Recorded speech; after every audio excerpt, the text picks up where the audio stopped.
Ну что, прошли сутки, и мой овощной салатик готов. В предыдущем видео все подробно показывала, а сегодня овощи хорошо промариновались. Это получилось бесподобно вкусно. Хрустящая, витаминная и очень полезная закуска. А этот яркий цвет дает сырая свекла в составе.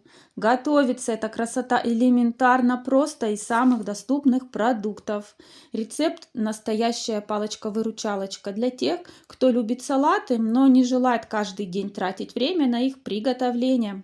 Тогда берите капусту, морковь, свеклу, болгарский перец и лук фиолетовый. Тонко шинкуйте, заливайте маринадом, дайте остыть при комнатной температуре, ну а затем в холодильник на сутки. Такая закуска идеально подходит к жареному мясу, шашлыку, рыбке. Ну а с жареной картошечкой это вообще бомба. Уверена, раз приготовите, будете готовить всегда. Поэтому сохраняй рецепт и пробуй.